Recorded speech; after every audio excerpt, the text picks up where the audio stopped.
আজকের ভিডিওতে আমরা মধ্যপ্রাচ্যের এমন একটি পরিস্থিতি বিশ্লেষণ করব যা শুধু ইসরায়েল বা ইরানের জন্য নয়, বরং পুরো অঞ্চলের শক্তির ভারসাম্যের উপর গুরুত্বপূর্ণ প্রভাব ফেলতে পারে। তথ্য এসেছে ইসরায়েলের নিজস্ব সংসদ নেসেটের ভেতরের একটি গোপন বৈঠক থেকে। সেখানে বলা হয়েছে ইরান মাত্র 6 মাস আগের যুদ্ধের পর আবারও বড় আকারে ব্যালিস্টিক ক্ষেপণাস্ত্র উৎপাদন শুরু করেছে। মারিফ ও আল জাজিরার রিপোর্ট বলছে ইরানের দ্রুতগতিতে ক্ষেপণাস্ত্র উৎপাদন এখন ইসরায়েলের সামরিক ও রাজনৈতিক নেতৃত্বের মধ্যে বড় রকমের আতঙ্ক তৈরি করেছে। ইসরায়েলি সংবাদ মাধ্যম ওয়াইনেট জানিয়েছে 12 দিনের যুদ্ধের সময় ইসরায়েল যে ক্ষতি করেছিল, ইরান সেই অবকাঠামো খুব দ্রুত পুনর্গঠন করছে। নেসেটকে ব্রিফ করা এক আইডিএফ কর্মকর্তা বলেছেন ইরানের ক্ষেপণাস্ত্র কর্মসূচি অত্যন্ত দ্রুতগতিতে পুনরুদ্ধার হচ্ছে এবং এটি তাদের সামরিক পরিকল্পনায় এখনও শীর্ষ অগ্রাধিকার। একই সময়ে ইরান পারস্য উপসাগর ও ওমান সাগরে বৃহৎ সামরিক মহড়া চালায়। সেখানে ব্যালিস্টিক ক্ষেপণাস্ত্র, ক্রুজ ক্ষেপণাস্ত্র, ড্রোন এবং আকাশ প্রতিরক্ষা সব ধরনের সক্ষমতা একত্রে পরীক্ষা করা হয়েছে। ইরানের রিভলিউশনারি গার্ড নেভির commander rear admiral Ali Reza Tangsiri বলেছেন মহড়ায় পরীক্ষিত একটি নতুন ক্ষেপণাস্ত্রের পাল্লা পারস্য উপসাগরের সম্পূর্ণ দৈর্ঘ্যেরও বেশি, অর্থাৎ 1375 কিলোমিটারের ওপরে। তিনি বলেছেন এই ক্ষেপণাস্ত্র উৎক্ষেপণের পর নিয়ন্ত্রণ পরিবর্তন করা যায় এবং এর নির্ভুলতা অত্যন্ত উচ্চ। এটি ইরানের অভ্যন্তরে সম্পূর্ণভাবে তৈরি করা হয়েছে। ইরানের রাষ্ট্রীয় মিডিয়া আরও জানিয়েছে ক্ষেপণাস্ত্রগুলো ওমান সাগরের নকল লক্ষ্যবস্তুতে শতভাগ সাফল্যে আঘাত হেনেছে। ড্রোনও নকল শত্রুর ঘাঁটিতে আঘাত করেছে। মহড়ার প্রথম দিন ইরানি জাহাজগুলো কাছাকাছি থাকা মার্কিন নৌবাহিনীর জাহাজকে সতর্কবার্তা পাঠিয়েছে। ইরান দাবি করে তাদের ক্ষেপণাস্ত্রের সর্বোচ্চ পাল্লা 2000 কিলোমিটার, যা ইসরায়েল পর্যন্ত পৌঁছানোর জন্য যথেষ্ট। কিন্তু যুক্তরাষ্ট্র ও তার মিত্ররা এই পরিসীমা 500 কিলোমিটারের মধ্যে সীমিত রাখার দাবি করছে, যা তেহরান দৃঢ়ভাবে প্রত্যাখ্যান করেছে। এখন প্রশ্ন উঠছে ইসরায়েলের অভ্যন্তরে এই উদ্বেগ কেন এত বেশি?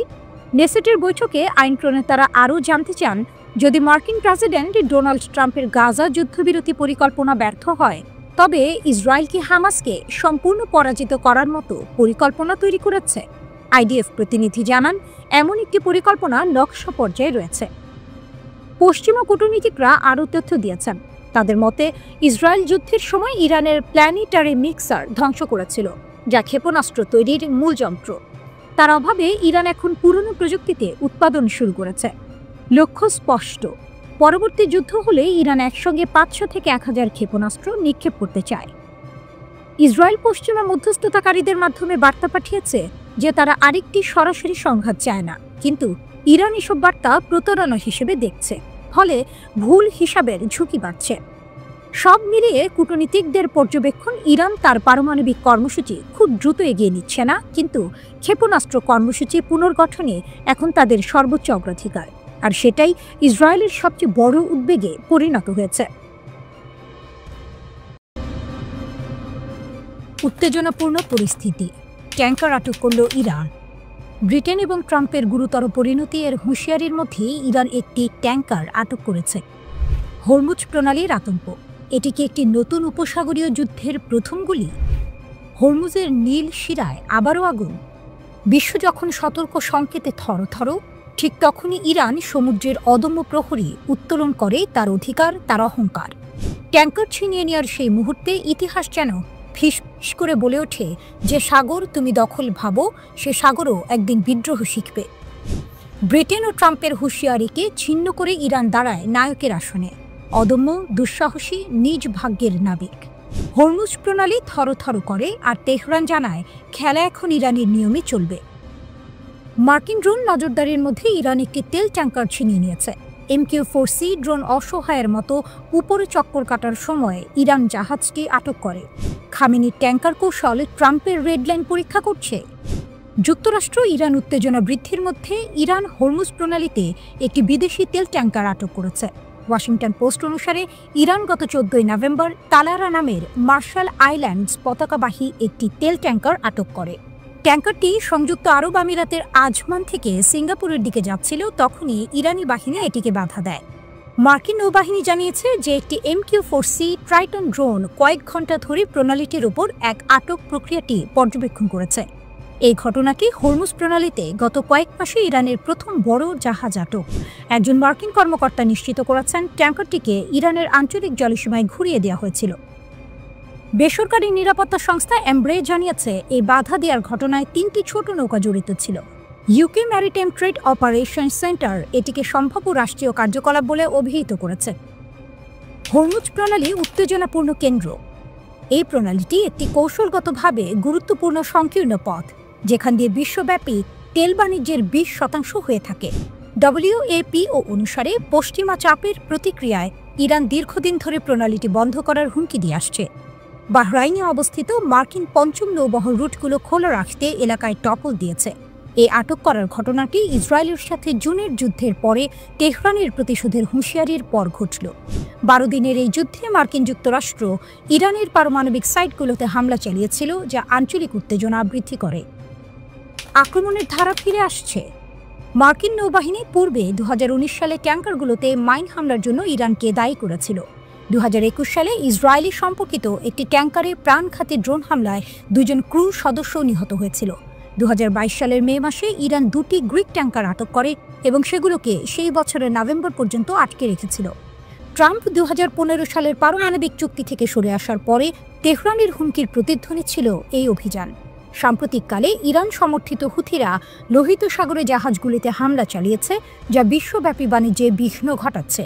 এই আক্রমণগুলো ইসরায়েল হামাস যুদ্ধের সময় শুরু হয়েছিল এবং এই অঞ্চলে জাহাজ চলাচল কমিয়ে দিয়েছে।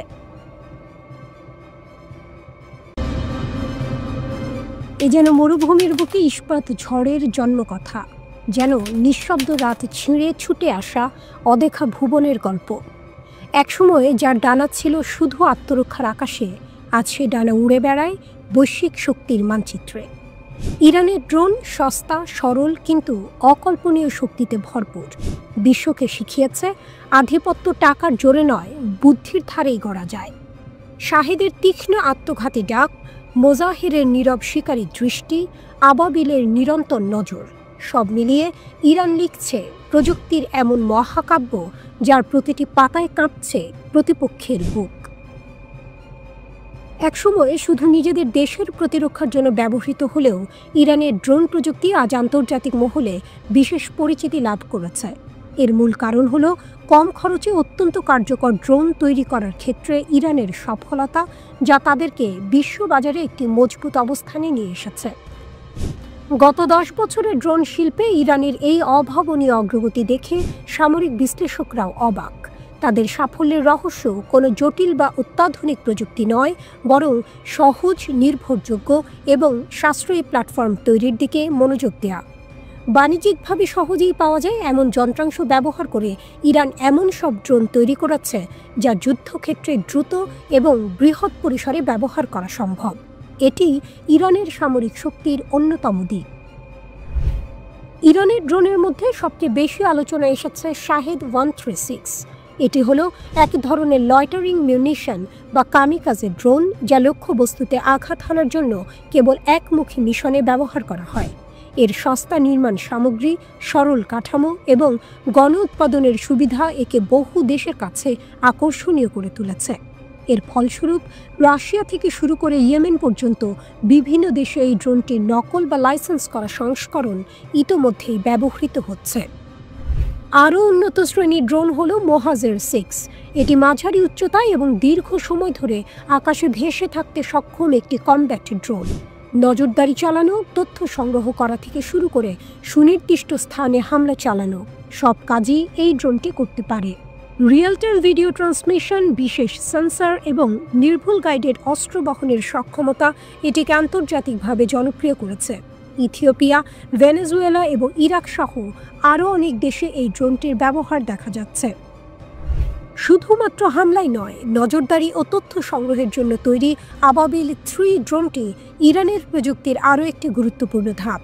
দীর্ঘ ফ্লাইট টাইম, স্থিতিশীল উড়ান এবং স্পষ্ট ভিডিও পাঠানোর ক্ষমতা থাকার কারণে এটি সীমান্ত পাহারা দেওয়া থেকে শুরু করে যুদ্ধক্ষেত্রে সুনির্দিষ্ট লক্ষ্য চিহ্নিত করার মতো কাজে ব্যবহৃত হচ্ছে।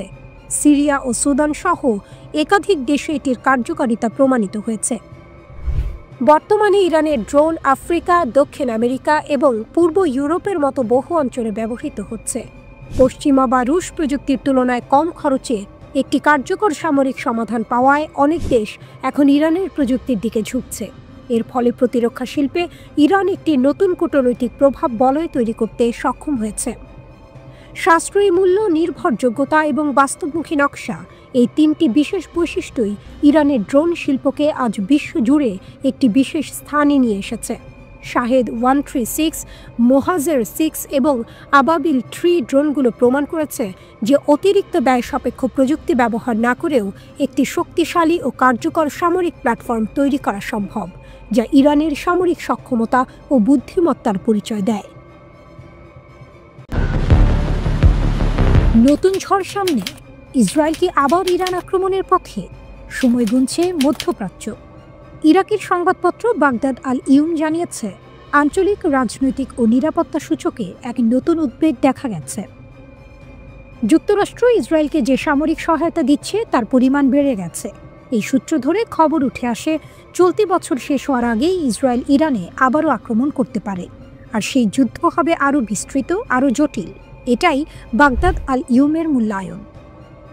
$10 বিলিয়ন অস্ত্র প্যাকেজ ঢুকছে ইসরায়েলে, রোকনা ইউরোনিউজের বরাতে জানায়।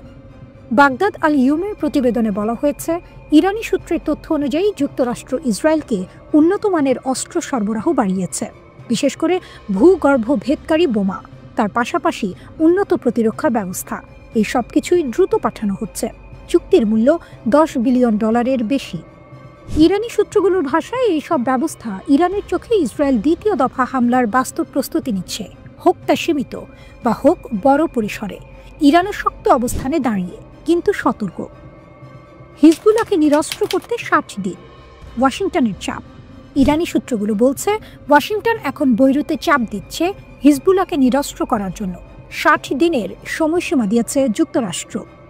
এদিকে যুক্তরাষ্ট্রের প্রতিরক্ষামন্ত্রী পিট হেগসেথ তার সাম্প্রতিক বাগদাদ সফরে সরাসরি বার্তা দিয়েছেন, ইরানের সম্ভাব্য হামলার জবাবে ইরাকি গোষ্ঠীগুলো যদি প্রতিক্রিয়া দেখায় তবে যুক্তরাষ্ট্র অভূতপূর্ব প্রতিক্রিয়া দেবে।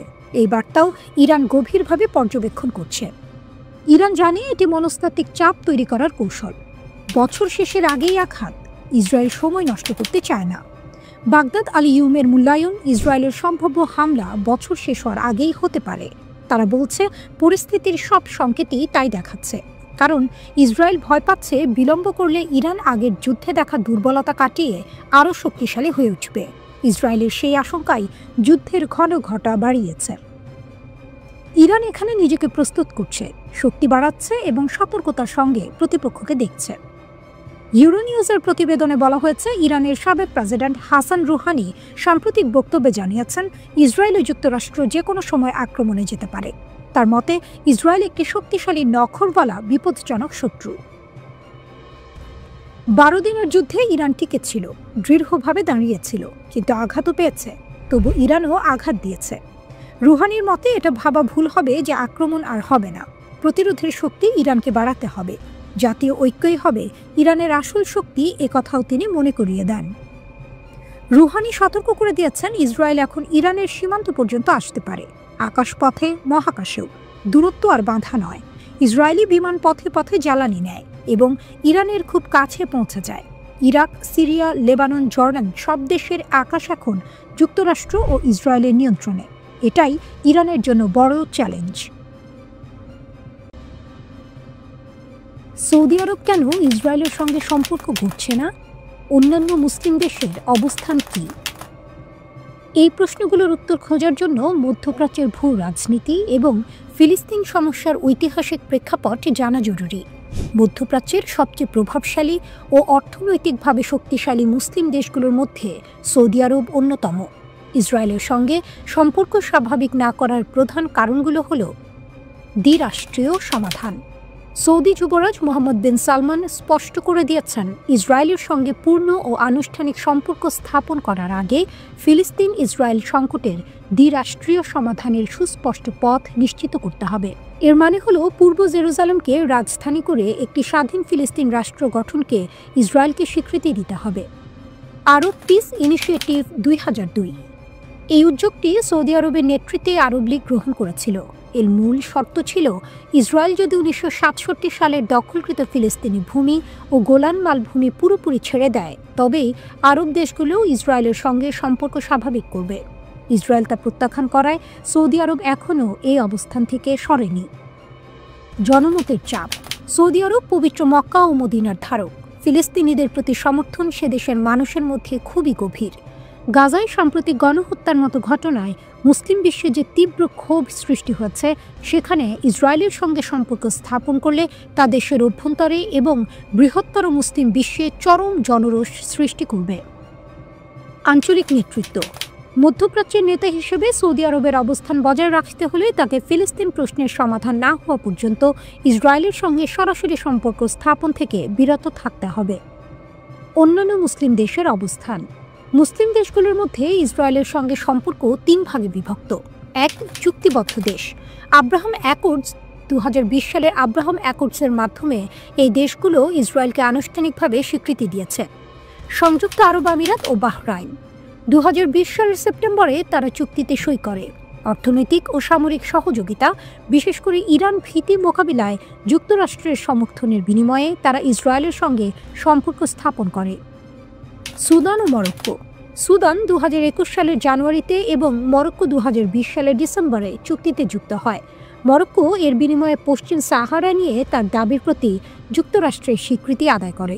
তবে গাজায় গণহত্যার পর এই চুক্তিবদ্ধ দেশগুলো নিজ দেশেই তীব্র জনবিক্ষোভের মুখে পড়েছে। 2. পুরনো চুক্তিবদ্ধ দেশ। মিশর।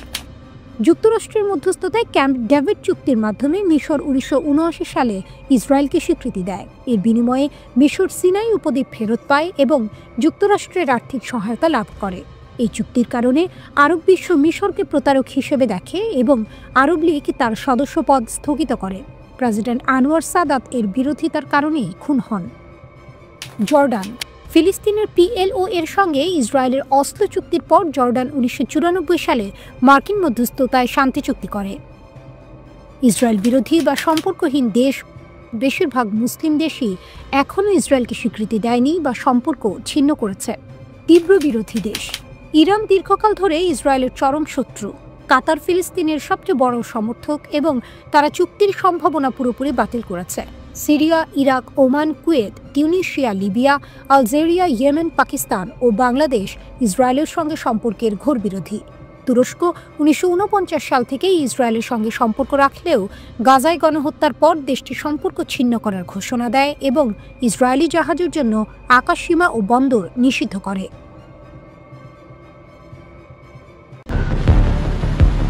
খামেনিকে হত্যা ষড়যন্ত্র। তেহরানের চোখে 2 শত্রু। ইরানের সর্বোচ্চ ধর্মীয় নেতা আয়াতুল্লাহ আলী খামেনিকে লক্ষ্যবস্তু বানানোর চেষ্টা করা হচ্ছে এবং এর মাধ্যমে ইসলামী প্রজাতন্ত্রকে অস্থিতিশীল করার এক ভয়ঙ্কর ষড়যন্ত্র চলছে বলে অভিযোগ করেছে ইরানের গোয়েন্দা মন্ত্রণালয়। এই চাঞ্চল্যকর অভিযোগের তীর সরাসরি যুক্তরাষ্ট্র ও ইসরায়েলি সহ তাদের অন্যান্য বিদেশি শত্রুদের দিকে। এই উদ্বেগের খবরটি 23 নভেম্বর টাইমস অফ ইসরায়েলের একটি প্রতিবেদনে প্রকাশিত হয়েছে। ইরানের বার্তা সংস্থা ISNA এর রিপোর্ট অনুযায়ী ইরানের গোয়েন্দা মন্ত্রী ইসমাইল খাতিব কঠোর সতর্কবার্তা দিয়েছেন। তিনি বলেন, শত্রু কখনো হত্যা চেষ্টার মাধ্যমে, কখনো বৈরী হামলার মাধ্যমে সর্বোচ্চ নেতাকে টার্গেট করতে চায়। খাতিব যদিও কোনো সুনির্দিষ্ট ঘটনার কথা উল্লেখ করেননি, তবে ইরানি কর্মকর্তারা প্রায়শই বিদেশি ষড়যন্ত্রের অভিযোগ করে থাকেন। তবে চলতি বছরের জুনে ইসরায়েল ইরানের মধ্যে 12 দিনের সংঘাত শুরু হওয়ার আগে খামেনির বিরুদ্ধে সরাসরি হামলার হুমকি নিয়ে এমন সরাসরি মন্তব্য ছিল বেশ বিরল।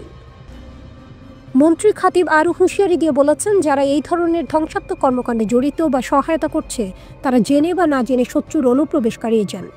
এই মন্তব্যে তিনি সরাসরি যুক্তরাষ্ট্র ও ইসরায়েলকেই প্রধান ষড়যন্ত্রকারী হিসেবে ইঙ্গিত করেছেন। চলতি বছরের সংঘাতে ইসরায়েল ইরানের জ্যেষ্ঠ সামরিক কর্মকর্তা, পরমাণু বিজ্ঞানী এবং গুরুত্বপূর্ণ স্থাপনাকে লক্ষ্য করে হামলা চালিয়েছে। পরে যুক্তরাষ্ট্র গুরুত্বপূর্ণ ইরানি পরমাণু স্থাপনায় আঘাত হানে, যা প্রমাণ করে এই 2 দেশের পক্ষ থেকে ইরানের প্রতি সামরিক শত্রুতা কতটা গভীর। ওই সংঘাত চলাকালীন একটি চাঞ্চল্যকর রিপোর্ট প্রকাশিত হয়েছিল যে মার্কিন প্রেসিডেন্ট ডোনাল্ড ট্রাম্প নাকি ইসরায়েলের পক্ষ থেকে আসা খামেনিকে হত্যার পরিকল্পনা ভেটো দিয়েছিলেন। ট্রাম্পের আশঙ্কা ছিল এমন পদক্ষেপ নিলে ইসরায়েল ইরান সংঘাত আরও তীব্র ও নিয়ন্ত্রণহীন হয়ে উঠতে পারে। এ বিষয়ে ইসরায়েলের প্রধানমন্ত্রী বেনিয়ামিন নেতানিয়াহুকে প্রশ্ন করা হলে তিনি সরাসরি জবাব এড়িয়ে যান, তবে মন্তব্য করেন যে এমন পদক্ষেপ সংঘাতের অবসান ঘটাতে পারে। ট্রাম্প অবশ্য প্রকাশ্যে খামেনিকে খুব সহজ লক্ষ্য বলে মন্তব্য করেছিলেন, তবে বলেছিলেন, আমরা তাকে এখনই সরাচ্ছি না, অন্তত এখনকার জন্য নয়। পরে তিনি ট্রুথ সোশ্যালে লেখেন যে তিনি নাকি ইরানের নেতাকে একটি অত্যন্ত কুৎসিত ও অসম্মানজনক মৃত্যু থেকে বাঁচিয়েছেন। 1989 সাল থেকে ক্ষমতায় থাকা 86 বছর বয়সী খামেনি রাষ্ট্রীয় সমস্ত বিষয় চূড়ান্ত ক্ষমতা ধরে রেখেছেন। ইরানের প্রেসিডেন্ট মাসুদ পেজেশকিয়ান সম্প্রতি স্বীকার করেছেন যে যুদ্ধের সময় তিনি সর্বোচ্চ নেতার নিরাপত্তা নিয়ে খুবই চিন্তিত ছিলেন। তিনি আশঙ্কা করেছিলেন যে খামেনি আঘাতপ্রাপ্ত হলে দেশের বিভিন্ন প্রতিষ্ঠান পরস্পরের মধ্যে লড়াই শুরু করে দেবে। যদিও 24 জুন থেকে ইরান ও ইসরায়েলের মধ্যে যুদ্ধবিরতি কার্যকর হয়েছে, তবে ওয়াশিংটন এবং তেল আবিব উভয়ই সতর্ক করেছে যে যদি তেহরান পুনরায় তার পরমাণু কর্মসূচি শুরু করে তবে নতুন করে সামরিক পদক্ষেপ নেওয়া হতে পারে।